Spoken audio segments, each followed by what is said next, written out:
السلام علیکم ناظرین، سبسکرائب کریں قرآن حدیث انفو چینل کو اور بیل آئیکن کو دبائیں تاکہ جب بھی ہم ویڈیو اپلوڈ کریں تو آپ کو نوٹیفیکیشن مل جائے۔ بسم اللہ الرحمن الرحیم، الحمد للہ والصلاة والسلام علی رسول اللہ وعلی آلہ وصحبہ ومن والاہ، اما بعد۔ اللہ تعالیٰ کی قربت کا جہاں ذریعہ ہے وہاں پوری زندگی کو سکون اور سرور دینے کا ایک ربانی پیکج بھی ہے۔ رسول اللہ صلی اللہ علیہ وسلم نے اپنی زبان اطہر سے جو صحابہ کرام کو رہنمائی دی اور جس کے چند گوشے ہم پچھلے پروگرام میں بیان کر چکے ہیں، میں مناسب سمجھتا ہوں کہ چند باتوں کا اضافہ کر کے اگلے اس عمل کی طرف ہم منتقل ہوں جس کو اختیار کرنے سے ہم اللہ تعالیٰ کی محبت کو حاصل کر سکتے ہیں۔ رسول اللہ صلی اللہ علیہ وسلم کا فرمان ہے، اور یہ روایت سیدنا ابو ذر رضی اللہ تعالی عنہ روایت کر رہے ہیں، صحیح الجامع کی یہ روایت ہے، اللہ کے نزدیک سب سے محبوب کلام یہ ہے کہ کوئی بندہ مومن یہ کلمات اپنی زبان پہ لے آئے، سبحان اللہ و بحمدہ، اے اللہ میں تیری تعریف کے ساتھ ہی تیری پاکیزگی کو بیان کرتا ہوں۔ یہ چھوٹا سا کلمہ سبحان اللہ و بحمدہ، رسول اکرم صلی اللہ علیہ وسلم کا فرمان ہے، جو شخص 100 مرتبہ یہ کلمہ کہہ دیتا ہے سبحان اللہ و بحمدہ، غفرت له ذنوبہ وإن كانت مثل زبد البحر، اگر اس شخص کے سمندر کی جھاگ جتنے بھی گناہ ہوتے ہیں تو اللہ تعالیٰ اس کلمے کو کہنے کی وجہ سے اس کے سارے گناہوں کو معاف کر دیتے ہیں۔ یہاں میں رک کے ایک خوبصورت پیغام ناظرین تک پہنچانا چاہوں گا، اور وہ یہ ہے کہ جب بھی نماز کی بات آتی ہے، جب بھی توحید کی بات آتی ہے کہ نماز کے بغیر تو انسان اللہ کا محبوب نہیں بن سکتا، اور اسی طرح توحید کو اختیار کرنے کے بغیر اللہ کا محبوب نہیں بن سکتا، تو بہت سارے لوگ یہ سمجھتے ہیں کہ یہ تو ڈرانے والی باتیں ہیں، اس کا مطلب ہے میں نماز نہیں پڑھتا تو میں تو برباد ہو گیا، تو مجھے تو پھر ٹھیک ہے، اگر ایسی بات ہی ہے تو میں پھر اللہ سے دور ہو جاتا ہوں۔ ایسی بات نہیں ہے۔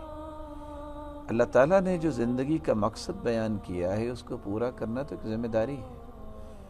لیکن یہ بات ہمیشہ ذہن میں رہنی چاہیے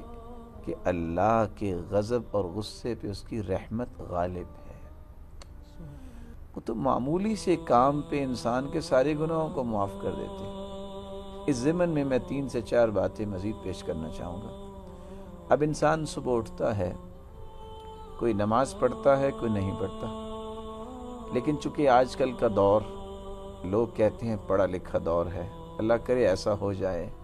کیونکہ اصل پڑھائی تو یہ ہے کہ انسان عمل کرے، وگرنہ کتابیں تو لکھی ہوئی ہیں اور دیواروں پہ بھی اچھی باتیں تو لکھی ہوتی ہیں۔ ہر شخص یہ سمجھتا ہے کہ مجھے اپنے آپ کو سنبھالنا ہے، کال بھی کریں گے تو کہیں گے آپ اپنا خیال رکھیے گا، خیال تو اللہ نے رکھنا ہے، لیکن اچھی بات ہے اگر کوئی کہہ دیتا ہے، لیکن اپنے جسم کی حفاظت کے لیے سیر کو لازم سمجھتا ہے اور کرنی چاہیے، بہت اچھی بات ہے، لیکن رسول اللہ صلی اللہ علیہ وسلم کے اس فرمان کو ذرا دیکھیے کہ جو شخص 100 مرتبہ سبحان اللہ و بحمدہ کہہ دیتا ہے، سمندر کی جھاگ جتنے بھی اگر اس کے گناہ ہیں تو اللہ تعالیٰ اس کے گناہوں کو معاف کر دیں گے۔ اب سمندر کی جھاگ سے مراد کیا ہے؟ آپ کو پتہ ہے کہ موجیں کنارے کے ساتھ ہر وقت ٹکراتی رہتی ہیں، یعنی اس کے گناہ تسلسل کے ساتھ ہو رہے ہیں، اتنے زیادہ گناہ ہیں، جس طرح موجوں کا پانی جو ہے، جس طرح پانی جو ہے اس کی موجیں کنارے کے ساتھ ٹکراتی ہیں، اس طرح بندے کے ساتھ گناہوں کا ایک سلسلہ ہے، لیکن اتنا کلمہ کہہ دے تو اس کی پچھلی زندگی تو صاف ہو گئی۔ اگر آپ صبح سیر کے لیے نکلے ہیں، اگر آپ 100 مرتبہ سبحان اللہ و بحمدہ یہ کہہ دیتے ہیں تو میرا نہیں خیال کہ 1 منٹ لگے گا. جی بالکل. یعنی ایک طرف تو انسان خوف کھاتا ہے، لو توحید کو نہ مانا تو اس کا مطلب ہے ہم تو برباد ہو گئے، اگر ہم نماز نہیں پڑھتے تو اسی طرح فوت ہو گئے تو میرا تو جنازہ نہیں ہوگا، تو یہ تو پھر اچھی بات نہ ہوئی، میرا رب تو بڑا رحم کرنے والا ہے. ہاں آپ صحیح کہہ رہے ہیں، اللہ تعالیٰ رحم کرنے والے ہیں، اتنا رحم کرنے والے ہیں جہاں آپ کی سوچ بھی سفر نہیں کر سکتی.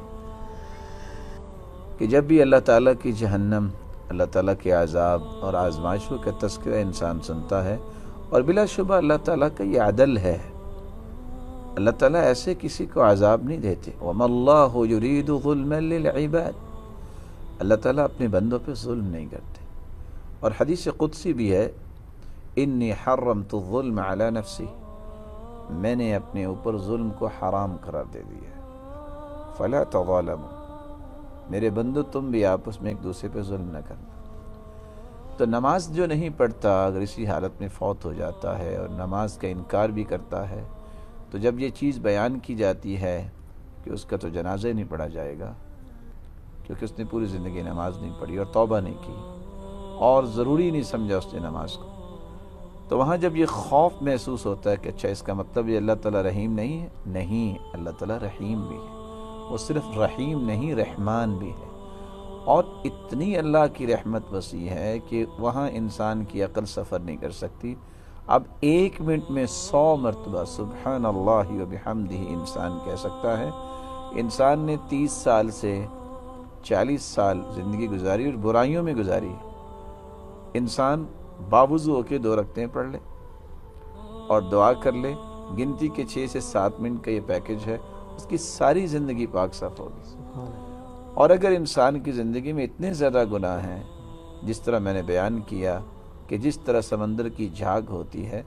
تو انسان 1 منٹ میں 100 مرتبہ سبحان اللہ و بحمدہ کہہ دے، اس کے سارے گناہ معاف ہو جائیں گے. اور رسول اللہ صلی اللہ علیہ وسلم نے فرمایا، جو شخص 33 مرتبہ سبحان اللہ کہتا ہے اور 33 مرتبہ الحمدللہ کہتا ہے اور 34 مرتبہ اللہ اکبر کہتا ہے، سمندر کی جھاگ کے برابر ہوں گناہ تو اللہ اس کے گناہوں کو معاف کر دیتا ہے.